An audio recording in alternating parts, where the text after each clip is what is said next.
Au dîner dans ma propre maison, mon père a hurlé, « Toi et ton fils, vous n'êtes que des parasites. » Ma mère ricanait. Ils pensaient m'avoir détruite, mais j'ai pris leur maison. Au dîner, dans ma propre maison à Bordeaux, le silence est tombé comme une pierre dans un puits. Le cliquetis des couverts s'est arrêté, suspendu dans un air soudainement devenu lourd, presque irrespirable. Le bourdonnement discret du réfrigérateur dans la cuisine, d'habitude imperceptible, semblait maintenant rugir dans mes oreilles. Mon père, Gérard, le visage congestionné par une colère que je ne comprenais pas, une fureur qui semblait monter des profondeurs de son être, a abattu son poing sur la table en chêne massif. C'était ma table, celle que j'avais mise des mois à choisir, le symbole de la stabilité que j'avais mis toute une vie à construire. La vaisselle a tremblé, une carafe d'eau a failli se renverser. Mon fils de 12 ans, Nathan, assis sagement à côté de moi, a sursauté, son corps se contractant de peur. Ses grands yeux, habituellement si pétillants, se sont fixés sur son grand-père avec une incompréhension totale. Puis, les mots sont sortis, non pas dits, mais crachés, comme un venin qu'il ne pouvait plus contenir. « Toi et ton fils, vous n'êtes que des parasites. » Un parasite. Le mot a flotté dans l'air, laid, visqueux. C'est ce que j'étais pour lui. Moi, Solène, sa fille de 36 ans, qui les avait accueillis sous mon toit il y a 3 mois quand le leur menaçait de s'effondrer. Ma mère, Martine, assise en face de moi, n'a pas sourcillé. Un petit sourire méprisant, presque imperceptible, a étiré ses lèvres fines. Elle a hoché la tête, un mouvement lent, délibéré, comme un juge qui rend son verdict. C'était un ricanement silencieux, une validation cruelle qui me poignardait plus profondément que l'insulte elle-même. Mon frère aîné, Bastien, l'éternel prince de la famille, l'enfant prodige qui n'avait jamais rien produit, s'est contenté de baisser les yeux sur son assiette à moitié pleine, un air de fausse gêne sur son visage. Complice par son silence. Je n'ai pas pleuré. Les larmes, il me les avait toutes prises il y a bien longtemps. Je n'ai pas crié. Ma voix semblait piégée dans ma gorge. Une étrange froideur m'a envahi, un vide glacial là où mon cœur aurait dû battre de douleur ou de rage. C'était comme si une porte blindée venait de se fermer en moi, une porte que j'avais bêtement laissée entr'ouverte pendant toutes ces années, dans l'espoir insensé d'y voir un jour entrer un peu de chaleur, un peu d'amour parental. Ce soir-là, le courant d'air glacial de leur haine l'a claqué pour de bon, le son résonnant dans le vide de mon âme. J'ai senti la petite main de mon fils chercher la mienne sous la table, ses doigts glacés de peur. Et c'est pour lui, pour le tremblement de sa main dans la mienne, que la glace en moi a commencé à se fissurer. Non pas pour laisser place à la tristesse, mais à une rage froide, pure et tranchante comme une lame d'acier. Avant de vous raconter en détail la suite de cette soirée et la guerre silencieuse mais impitoyable qui a suivi, j'aimerais prendre un instant pour nous connecter. Je suis curieuse de savoir d'où vous m'écoutez. Dites-moi dans les commentaires de quelle ville ou de quel pays vous regardez cette vidéo, et quelle heure il est chez vous en ce moment. C'est une pensée incroyable et réconfortante de savoir que nos histoires, même les plus personnelles, peuvent nous relier à travers les fuseaux horaires et les frontières. Ce soir-là, une partie de la petite fille en moi, celle qui espérait toujours, secrètement, gagner leur amour, est morte.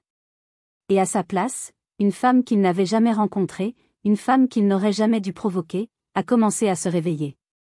Pour comprendre cette haine, cette accusation absurde de parasitisme qui a éclaté ce soir-là, il faut remonter le temps. 18 ans en arrière, pour être précis. J'avais 18 ans, fraîchement sorti du lycée, et la vie semblait être une page blanche, une promesse infinie. Ma grand-mère maternelle, une femme douce et aimante, la seule personne de cette famille qui m'ait jamais regardée avec une fierté sans mélange, était décédée 1 an plus tôt. Dans son testament, elle m'avait laissé 80 000 €. Ce n'était pas seulement une somme d'argent, c'était un billet d'or, la clé de mes rêves. C'était la possibilité de quitter la maison familiale de Pessac, une banlieue de Bordeaux, et de m'inscrire dans une prestigieuse école d'architecture à Paris. La lettre d'admission était posée sur mon bureau, son papier cartonné brillant de promesses d'avenir, de liberté, d'une vie que je pourrais enfin choisir. Le piège s'est refermé un dimanche après-midi. Mes parents m'ont convoqué dans le salon, un endroit habituellement réservé aux annonces importantes ou aux réprimandes. L'air était lourd, chargé d'une tension anormale. Ma mère, Martine, a pris la parole. Sa voix était douce, mielleuse, presque sirupeuse, une voix que j'avais appris avec le temps à redouter plus que ses cris. Elle a commencé par un long discours sur la « famille », ce mot qu'elle dégainait comme une arme. Elle a parlé de l'importance de s'entraider, de se soutenir, avant d'en venir au fait, la « chance unique », l'opportunité en or, qui s'offrait à mon frère, Bastien. Il voulait, disait-elle avec des étoiles dans les yeux, lancer une société de promotion immobilière. Un projet gagnant à coup sûr, selon ses mots, qui nous mettrait tous à l'abri pour le reste de nos jours. Le seul obstacle, le seul petit détail, était le capital de départ. Et comme par hasard, la somme dont il avait besoin correspondait exactement à mon héritage. Mon regard a désespérément cherché celui de mon père. J'y ai cherché un allié, un rempart, ne serait-ce qu'une once de justice. Pendant une seconde, j'ai cru le voir. Une lueur de honte a traversé ses yeux, une hésitation a fait trembler sa lèvre inférieure. Il a ouvert la bouche, peut-être pour protester, peut-être pour suggérer une autre solution. Mais le regard acéré, glacial, que lui a lancé ma mère à travers la table basse a suffi. Il a refermé la bouche, a baissé les yeux, et s'est mis à triturer nerveusement le bord d'un coussin. C'était la dernière fois que je le voyais esquisser un semblant de résistance. Il venait d'abdiquer, non seulement face à ma mère, mais aussi face à sa conscience. C'est un investissement, solennel, pas un sacrifice, a insisté ma mère, sentant la victoire proche. Bastien te remboursera le double, non, le triple en 2 ans. Pense à nous, à notre avenir collectif. Mes études? Mes rêves? Ils ont été balayés d'un revers de main. L'architecture, c'est bien joli, mais c'est précaire. Tu pourras toujours faire un prêt étudiant plus tard pour faire un BTS, c'est plus sûr, a-t-elle décrété, redessinant mon avenir sans même me consulter. J'étais jeune, naïve, encore piégée dans le désir de leur plaire. J'ai cédé. J'ai signé les papiers chez le notaire quelques jours plus tard, la main tremblante, le cœur lourd, regardant mes rêves parisiens se transformer en un chèque au nom de mon frère. Bien sûr, l'entreprise de Bastien a été un fiasco monumental. L'argent a été dilapidé en moins d'1 an, une voiture de sport, pour l'image de marque, des voyages d'affaires qui ressemblaient étrangement à des vacances, des dîners dans des restaurants étoilés, pour le réseau. La faillite a été discrète, presque honteuse. On n'en a plus jamais parlé. Le sujet est devenu tabou. Personne ne s'est excusé. Et la promesse du remboursement? Elle s'est évaporée dans l'air, comme si elle n'avait jamais existé, comme un mauvais rêve que toute la famille avait collectivement décidé d'oublier. Ils m'ont promis de tout me rendre au centuple. Mais la seule chose que j'ai reçue en retour, c'est un silence assourdissant qui a duré près d'1 décennie. Mon départ de la maison n'a pas été une rébellion explosive. Ce fut une fuite silencieuse, presque furtive. Une nuit, j'ai fait un seul sac à dos avec quelques vêtements, mon vieil ordinateur portable et les 300 € que j'avais péniblement économisés en faisant du babysitting. Je n'ai pas laissé de mots. À quoi bon? Ils savaient pourquoi je partais. Je suis allée à Toulouse, une ville que je ne connaissais pas, simplement parce que les frais d'inscription à l'université y étaient parmi les moins chers de France. Mon rêve d'architecture s'était brisé, alors je me suis inscrite en gestion de projet, un choix pragmatique, un choix de raison, complètement dénué de passion. Ces années ont été les plus dures et les plus formatrices de ma vie. Je vivais dans une chambre de bonne de 9 mètres carrés sous les toits, avec des toilettes sur le palier. La chambre était glaciale en hiver, l'humidité s'infiltrant par la fenêtre mal isolée, et une véritable fournaise en été. Pour payer mes études et mon loyer dérisoire, je cumulais 3 emplois. Ma journée commençait à 7 heures, où je servais des cafés et des croissants dans une brasserie près de l'université. L'après-midi, je donnais des cours de soutien en mathématiques à des lycéens. Et de 20 heures à minuit, je travaillais comme préparatrice de commandes dans un entrepôt logistique en périphérie de la ville, un travail physiquement épuisant. Je dormais 4, parfois 5 heures par nuit. Mon alimentation se résumait souvent à des pâtes au beurre, des soupes en sachet et du pain. Je me souviens d'un Noël en particulier. J'avais 20 ans. Mes camarades de promotion étaient tous rentrés dans leur famille, leurs conversations joyeuses sur les cadeaux et les repas de fête résonnant encore dans les couloirs vides de la résidence universitaire. J'étais seule. J'ai regardé la neige tomber par ma petite lucarne, recouvrant la ville d'un silence ouaté. Mon repas de fête a été une boîte de raviolis froids, mangée à même la conserve. Ce soir-là, je n'ai pas pleuré de tristesse, mais de rage. Une rage froide qui est devenue mon carburant. Chaque examen que je réussissais avec brio, chaque diplôme que j'obtenais, chaque facture que je parvenais à payer à temps était une petite victoire, une brique de plus dans la forteresse que je construisais autour de moi. Mes parents appelaient rarement, peut-être pour mon anniversaire, un appel de 2 minutes expédié à la hâte. Ils ne me demandaient jamais si je m'en sortais, si j'avais besoin de quelque chose. Les conversations tournaient inévitablement autour de Bastien, de ses nouveaux projets mirifiques qui ne menaient jamais à rien, de ses difficultés passagères. Je n'étais qu'un satellite lointain, une pensée après coup. C'est cette solitude, cette lutte constante pour la survie, qui a forgé la femme que je suis devenue. J'ai appris de la manière la plus dure que je ne pouvais compter que sur moi-même. Mon succès n'était plus une option, c'était une nécessité absolue, une question de vie ou de mort. À votre avis, qu'auriez-vous fait à ma place à 18 ans? Auriez-vous cédé comme moi, ou auriez-vous refusé de donner votre héritage, au risque de créer un conflit ouvert avec votre famille? Je suis vraiment curieuse de lire vos réactions et vos avis dans les commentaires. Parfois, le simple fait de partager aide à se sentir moins seul. Pendant des années, mon succès a été ma seule armure. Je pensais être invincible, à l'abri de tout. Mais j'ai oublié que même l'armure la plus solide a des jointures, des points faibles. Et ma famille, avec un instinct cruel, savait exactement où frapper pour faire le plus de dégâts. Les années ont passé. J'ai obtenu mon diplôme avec les félicitations du jury. J'ai trouvé mon premier emploi à Bordeaux, pour me rapprocher de la mer, mais pas trop de mes parents. J'ai travaillé sans relâche, grimpant les échelons avec une détermination féroce. J'ai rencontré un homme, je me suis mariée, j'ai eu mon merveilleux fils, Nathan, puis j'ai divorcé. J'ai géré tout cela seule, comme toujours. À 36 ans, j'étais directrice de projet dans une grande entreprise de technologie, je gagnais très bien ma vie, j'étais propriétaire de ma maison, plus important que tout, j'étais libre. Ma forteresse était achevée, pensais-je. C'est alors que les appels ont recommencé. Le radar familial m'avait de nouveau détecté, mon succès agissant comme un signal lumineux dans leur nuit de difficultés financières. C'était toujours ma mère, Martine.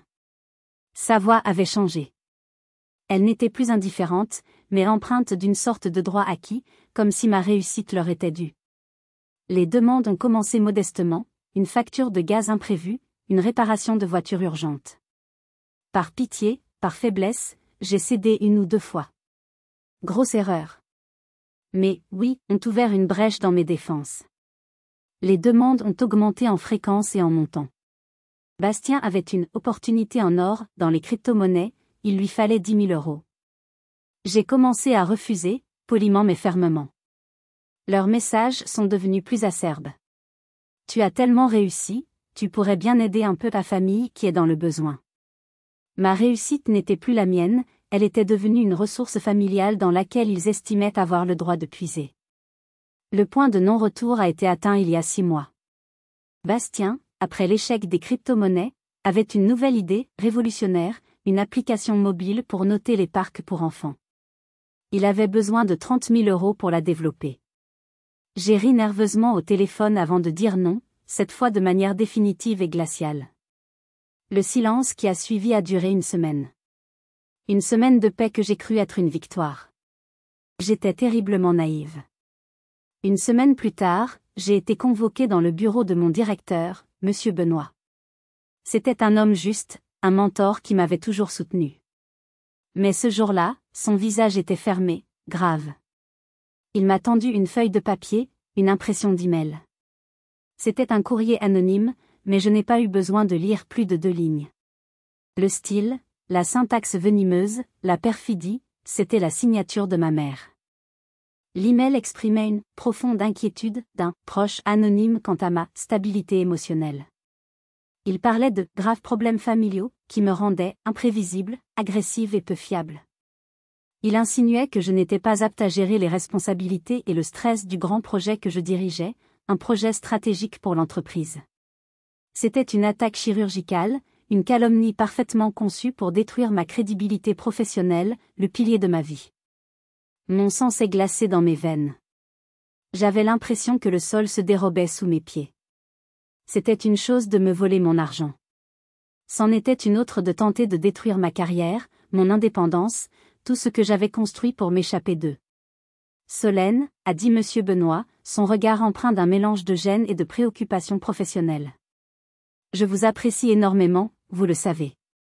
J'ai une confiance totale en vos compétences. Mais ceci est une allégation sérieuse. Étant donné la nature sensible du projet Alpha et les enjeux financiers, je suis contraint, par procédure, de vous réaffecter temporairement à un poste avec moins de responsabilités, le temps que le département des ressources humaines examine la situation en toute discrétion. Temporairement. Le mot était censé être rassurant, mais il sonnait comme une condamnation, une mise au placard. Ils avaient réussi. Ils avaient trouvé la faille dans mon armure. La panique, une peur froide et viscérale, m'a saisi à la gorge. Je suis sorti de son bureau, les mains tremblantes, les jambes flageolantes.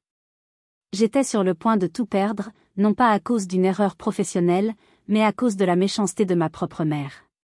C'est à ce moment de vulnérabilité totale, alors que je me sentais plus seule et démunie que jamais, que mon téléphone a sonné.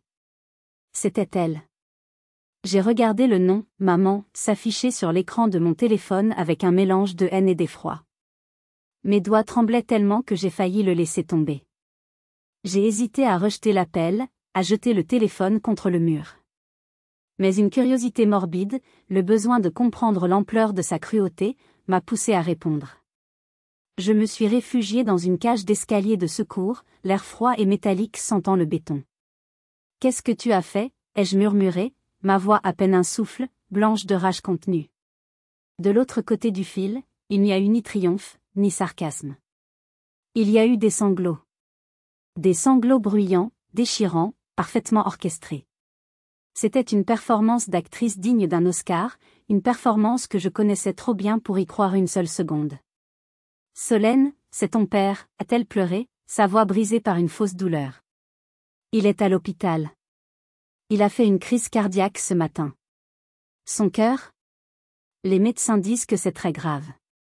C'est le stress, tout ce stress.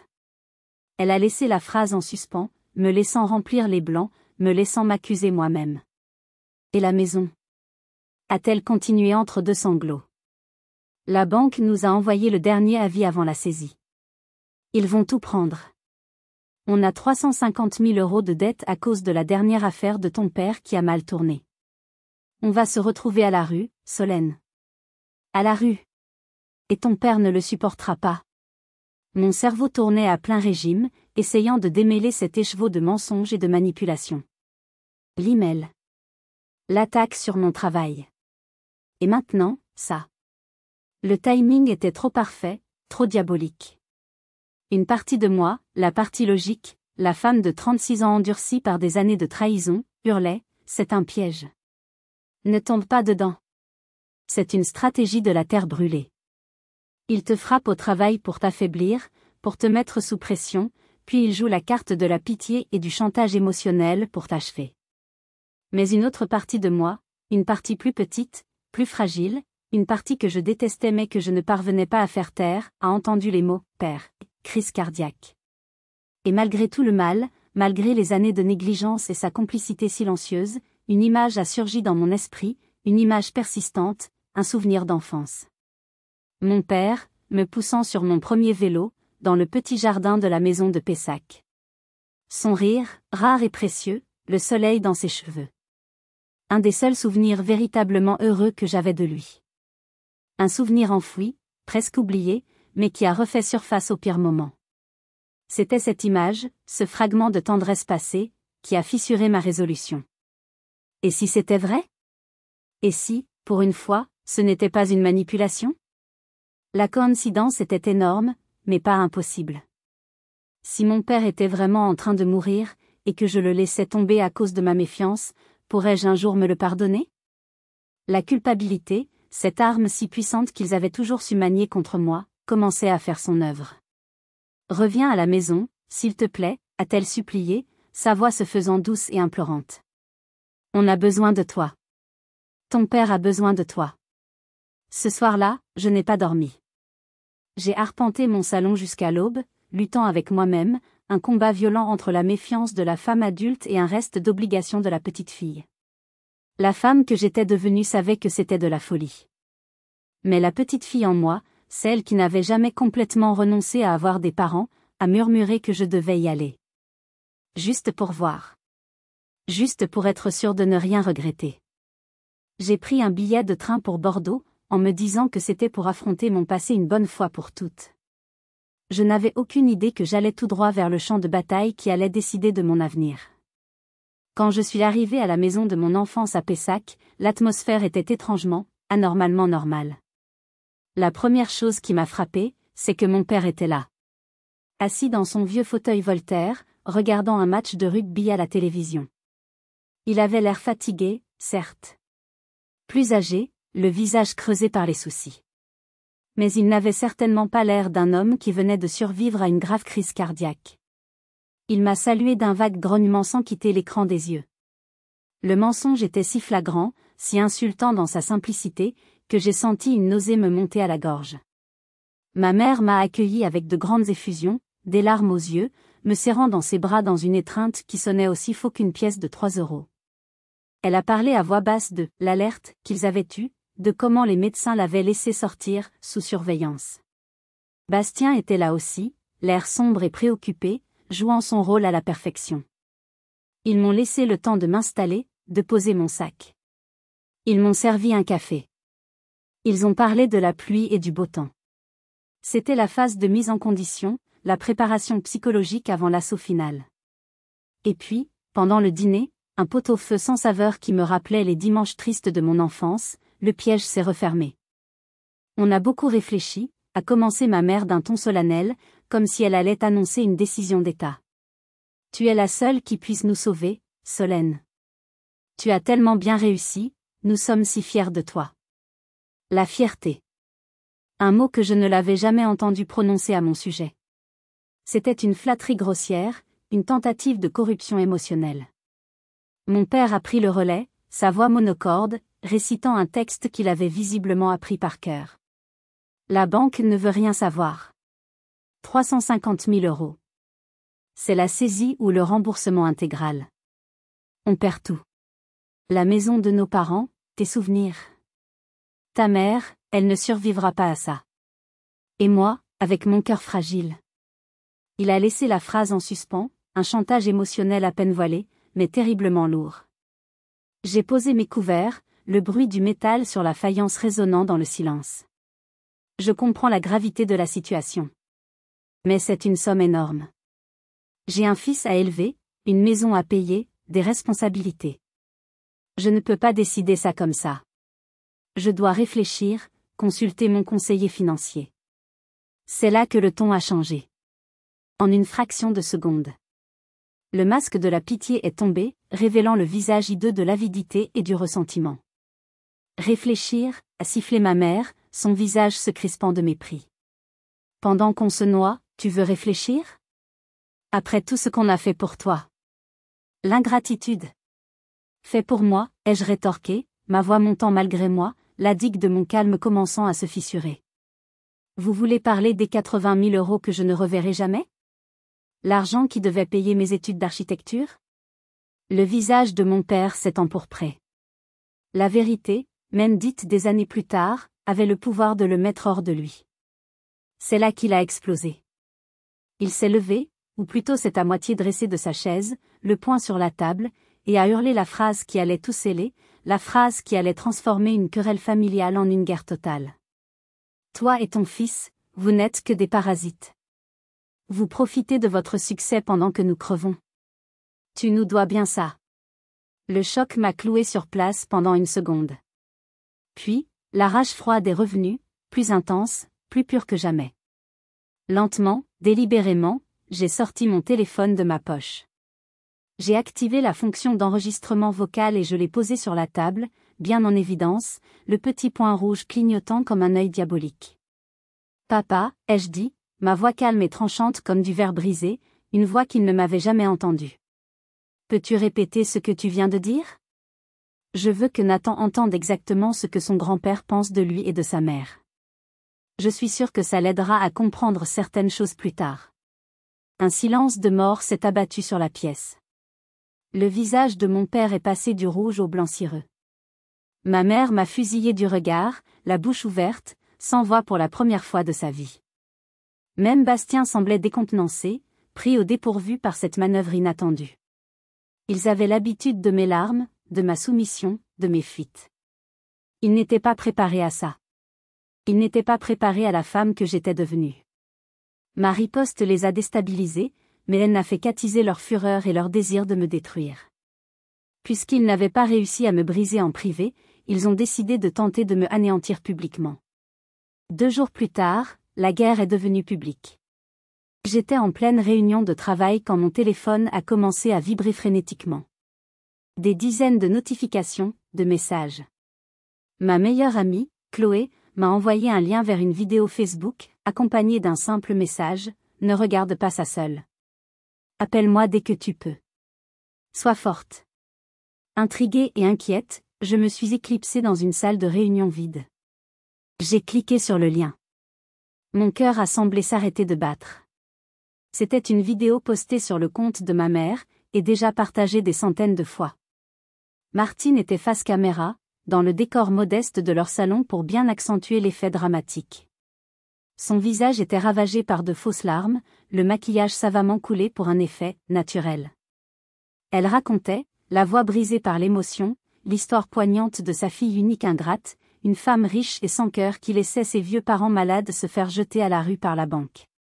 Elle ne m'a pas nommée, mais la description était si précise qu'il n'y avait aucun doute possible. Elle a parlé de ma réussite insolente, de ma vie de luxe, de mon égoïsme monstrueux. Et puis, le coup de grâce. Elle a montré une photo à la caméra. C'était une photo de moi, prise lors d'un séminaire d'entreprise à Nice une semaine plus tôt. J'y apparaissais souriante, un verre à la main, avec des collègues, célébrant la réussite d'un projet. Mais elle l'avait recadré, me montrant seule, l'air joyeux et insouciant. Elle a ajouté une légende, lue à voix haute avec un sanglot dans la voix, « Pendant que nous perdons tout, pendant que son père risque sa vie, elle profite du soleil et du champagne. » Voilà ma fille. Mon estomac s'est noué. C'était diabolique.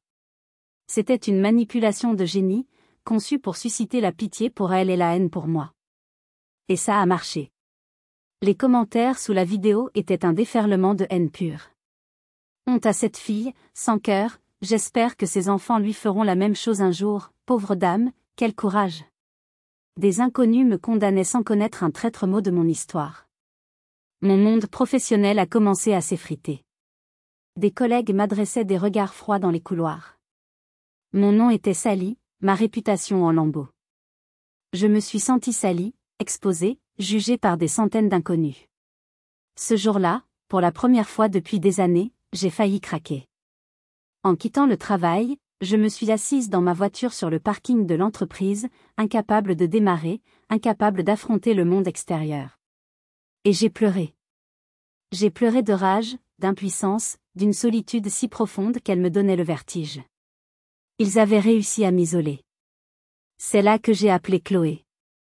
Elle n'est pas seulement ma meilleure amie, elle est aussi une avocate redoutable, spécialisée dans le droit des affaires, mais avec un instinct de prédatrice pour toutes les formes de conflit. Elle m'a laissé pleurer, vider mon sac de larmes et de jurons. Puis, quand je me suis calmée, elle a dit d'une voix calme et ferme, une voix qui m'a ancrée à la réalité. « C'est bon, tu as vidé ton sac ? Bien. Maintenant, sèche tes larmes. La tristesse ne nous mènera nulle part. La position de victime ne te va pas au teint. Tu as 2 choix, Solène, soit tu les laisses gagner cette guerre de l'image et tu passes le reste de ta vie à te justifier, à vivre dans l'ombre de leurs mensonges. Soit tu changes les règles du jeu. » Alors que les larmes séchaient sur mes joues, la tristesse a laissé place à une fureur froide et calculée. La décision a été instantanée. J'ai choisi de changer les règles. « Qu'est-ce que tu as en tête ?» ai-je demandé à Chloé, ma voix encore rauque mais déjà plus ferme.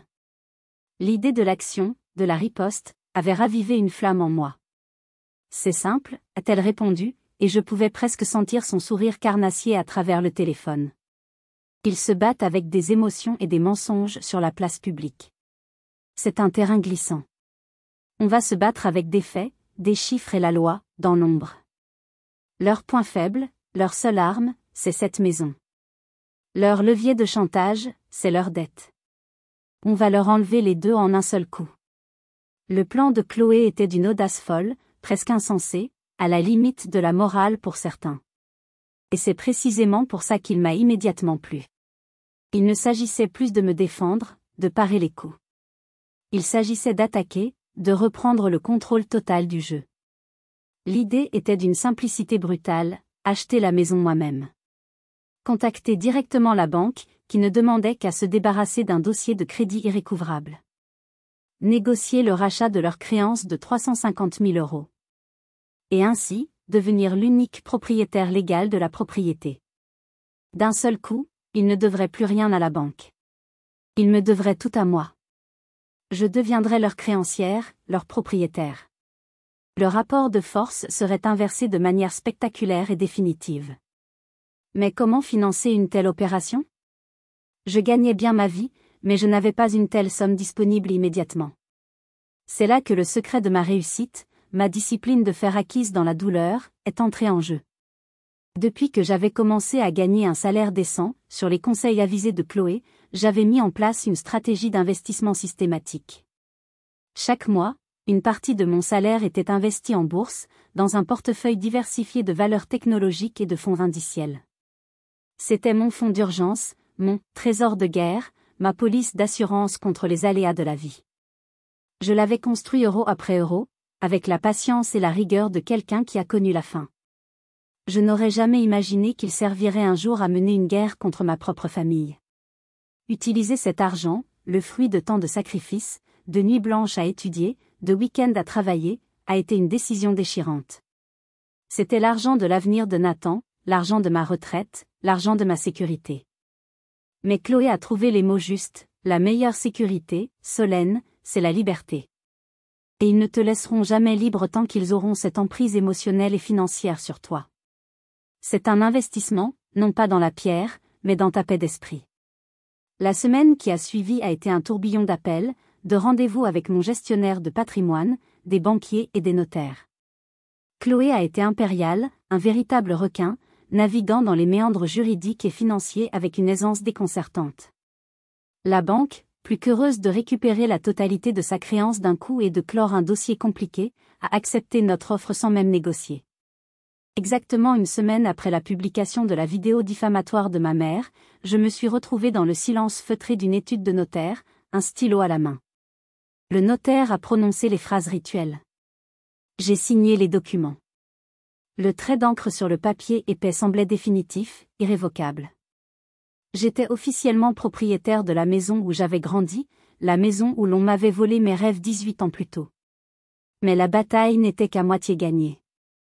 Maintenant, venait la partie la plus difficile, la plus délicate, l'affrontement final. Je n'ai pas appelé.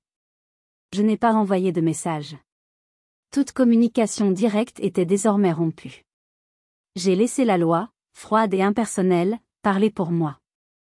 Chloé a rédigé une lettre recommandée avec accusé de réception, un document de 3 pages, précis, factuel, et absolument blindé sur le plan juridique.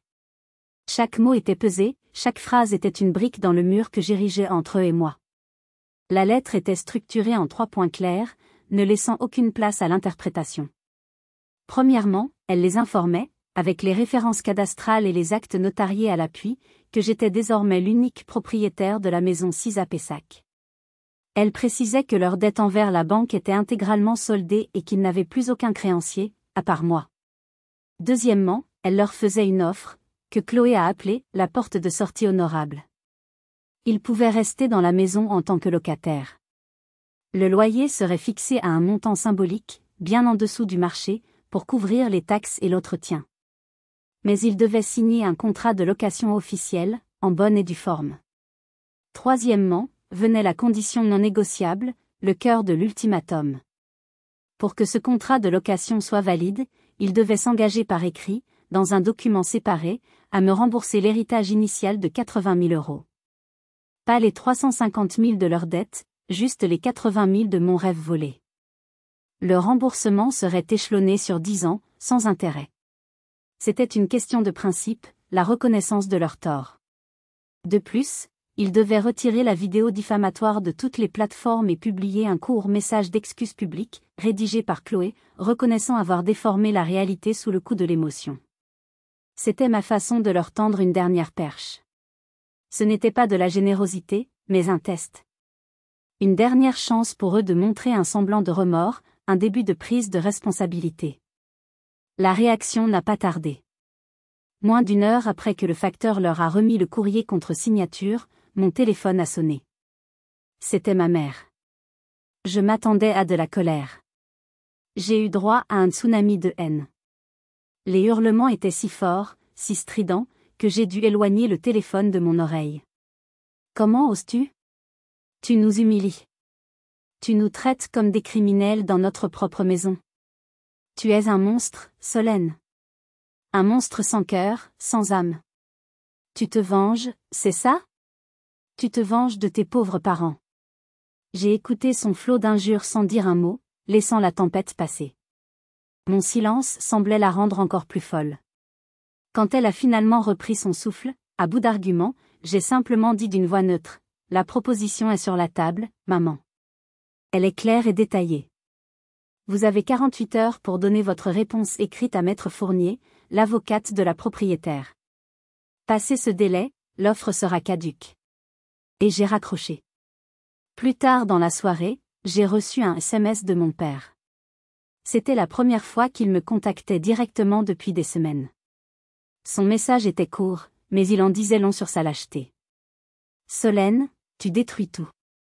Ta mère ne survivra pas à cette humiliation. Tu auras sa mort sur la conscience. Ce message m'a fait plus de mal que les cris de ma mère. Ce n'était pas une excuse, ni une tentative de négociation. C'était la preuve ultime de sa lâcheté, de sa complicité active. Pas un mot de regret pour le passé, pas une once de responsabilité pour le présent. Juste la même vieille manipulation, la même façon de me faire porter le poids de leur bonheur ou de leur malheur. Leur refus n'était pas une surprise. C'était une confirmation. Ils n'apprendraient jamais. J'ai répondu à mon père par un simple mot, le dernier que je lui adresserai jamais, adieu. Puis j'ai appelé Chloé et lui ai dit, ils ont refusé. Lance la procédure. Et ne montre aucune pitié. Les 48 heures de l'ultimatum se sont écoulées dans un silence de plomb. Comme je m'y attendais, ils n'ont pas contacté Chloé. Leur orgueil démesuré et leur sentiment d'impunité étaient plus forts que leur instinct de survie. Ils pensaient probablement que je bluffais, que je n'oserais jamais aller jusqu'au bout, que les liens du sang, que j'étais encore leur petite fille, m'arrêteraient au dernier moment. Ils se trompaient. Ils ne me connaissaient plus. Chloé, avec une efficacité redoutable, a lancé la procédure d'expulsion pour occupation sans droit ni titre. La loi est claire en France, mais elle est aussi conçue pour protéger les occupants, même illégitimes. Le processus a été lent, angoissant. Des semaines se sont écoulées, des semaines pendant lesquelles je n'ai eu aucun contact avec eux. J'ai bloqué leur numéro, ainsi que celui de Bastien. J'avais besoin de me protéger, de créer une distance sanitaire pour garder la tête froide et ne pas flancher. Le préavis légal de 30 jours leur a été signifié par un huissier de justice. Un homme imposant et neutre qui, selon le rapport qu'il a fait à Chloé, a été accueilli par les insultes de ma mère et le silence méprisant de mon père. Ils ont refusé de prendre le document. L'huissier l'a simplement laissé dans leur boîte aux lettres, rendant la notification officielle. Le jour J est arrivé. Je n'étais pas là. Je ne pouvais pas assister à cette scène, aurait été au-dessus de mes forces. C'était une chose de prendre la décision, c'en était une autre de voir ses propres parents être mis à la porte de la maison de leur vie, même si c'était par ma volonté. Chloé, en tant que mon avocate et représentante, y est allée pour s'assurer que tout se passait dans le respect de la loi, accompagnée de l'huissier, comme la procédure l'exige en cas de refus d'obtempérer, de 2 policiers. Elle m'a raconté la scène plus tard, avec des mots simples, sans chercher à dramatiser. Ma mère a hurlé, crié à l'injustice, traité les policiers de « milice au service des riches ». Mon père est resté silencieux, le regard vide, une statue de défaite et de ressentiment. Il semblait avoir vieilli de 10 ans en quelques semaines. Bastien, lâche comme toujours, n'était même pas venu les aider. Ils sont partis avec quelques valises, remplies à la hâte, laissant derrière eux une vie entière de souvenirs, de meubles, de chaos. Une semaine plus tard, j'ai pris mon courage à deux mains et je suis retournée seule à la maison de Pessac. La clé a tourné dans la serrure avec un bruit étrange. L'odeur de renfermé, de poussière et d'abandon m'a frappé à la gorge dès que j'ai ouvert la porte. Ils avaient laissé la maison dans un état de désordre indescriptible, comme s'ils avaient fui un cataclysme. Des cartons à moitié faits éventrer dans le salon, des déchets jonchant le sol de la cuisine, de la vaisselle sale dans l'évier. C'était une image de leur propre chaos intérieur, projetée sur les murs de ma nouvelle propriété. Je suis montée dans ma vieille chambre d'adolescente. Elle était restée presque intacte. Puis je suis allée dans la chambre de Bastien. C'est là, au fond d'un placard, que j'ai trouvé une vieille boîte à chaussures oubliée. À l'intérieur, il n'y avait pas de souvenirs d'enfance. Il y avait des relevés de cartes de crédit datant d'il y a 18 ans, des factures de restaurants de luxe, de location de voitures de sport, des billets d'avion pour des destinations exotiques. La preuve irréfutable, noir sur blanc, de leurs mensonges, de la façon dont mon héritage, mes rêves d'architecture, avaient été dilapidés en fait et en futilité. Je n'ai pas ressenti de triomphe. Je n'ai pas ressenti de colère. Assise sur le sol poussiéreux de cette maison vide et silencieuse, j'ai pleuré. J'ai pleuré pour la petite fille de 18 ans qui avait été si facilement trahie. J'ai pleuré pour la famille que j'aurais dû avoir, et que je n'aurai jamais. C'était un deuil. Le deuil final est nécessaire de mon passé, pour pouvoir enfin tourner la page. Il a fallu un mois entier pour vider, nettoyer et remettre la maison en état. Un mois pour effacer les fantômes. J'ai engagé des professionnels, une entreprise de débarras. Je ne pouvais pas le faire moi-même. Chaque objet, chaque meuble semblait chargé d'une histoire amère, d'un souvenir douloureux. J'ai tout fait enlever. Je ne voulais rien garder. Une fois la maison vide, propre et repeinte en blanc, elle a semblé respirer à nouveau. Elle était prête pour une nouvelle vie, comme moi. Je l'ai mise en location, et en quelques semaines, une jeune famille avec 2 enfants y a emménagé. Leurs rires, que j'entendais parfois en passant en voiture, ont chassé les derniers échos de tristesse. La maison n'était plus un fardeau, mais un actif, un investissement pour l'avenir de mon fils. J'ai appris, par des connaissances communes, que mes parents et Bastien avaient loué un petit appartement de 3 pièces en banlieue de Toulouse. Un retour à la case départ pour moi, une chute pour eux. Mon père avait trouvé un petit boulot de comptable à mi-temps dans une PME. Ma mère, qui n'avait pas travaillé depuis plus de 40 ans, avait dû accepter un poste de caissière dans un supermarché. Pour la première fois de leur vie, à plus de 60 ans, ils étaient obligés de subvenir à leurs propres besoins, de faire face à la réalité du monde du travail. Je n'ai ressenti ni joie ni pitié. Juste une indifférence distante. Leur vie ne me concernait plus. Le plus difficile, et le plus important, a été d'en parler à Nathan. Un soir, alors que nous faisions un puzzle sur la table du salon, notre table, dans notre maison, il m'a demandé de but en blanc, avec la franchise déconcertante des enfants, on ne verra plus jamais papy et mamie? J'ai pris une profonde inspiration. Je lui devais la vérité, une vérité simple, adaptée à son âge, mais une vérité quand même. Je me suis agenouillée à sa hauteur. Mon chéri, ai-je commencé, en choisissant mes mots avec soin. Tu sais, parfois, les adultes, même dans une même famille, ne se comprennent plus. Ils font des choix qui blessent les autres. Et quand quelqu'un te blesse encore et ne s'excuse jamais, il faut avoir le courage de s'éloigner pour se protéger, et pour protéger les gens qu'on aime. Le travail le plus important d'une maman, ce n'est pas d'être riche ou d'avoir une belle maison. C'est de protéger son enfant. Et je te protégerai toujours, quoi qu'il arrive. Il a réfléchi un instant, ses grands yeux sérieux fixés sur les miens. Puis il a levé les yeux vers moi, et son visage s'est éclairé d'un sourire d'une pureté désarmante. Il a posé sa petite main sur ma joue. Je sais, maman. On est bien, tous les deux. On n'a besoin de personne d'autre.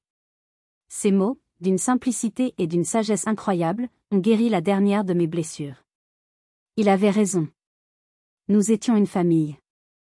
Une famille de 2, peut-être, mais une famille solide, aimante et autosuffisante. Mon histoire est extrême, je le sais, mais je sais aussi qu'elle fait écho à de nombreuses blessures silencieuses, à de nombreux drames familiaux qui se jouent à huis clos.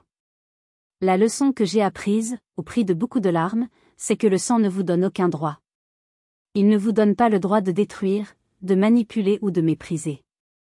La vraie famille, c'est celle qui vous élève, vous soutient, vous respecte et vous aime pour qui vous êtes. Parfois, on a la chance qu'elle nous soit donnée à la naissance.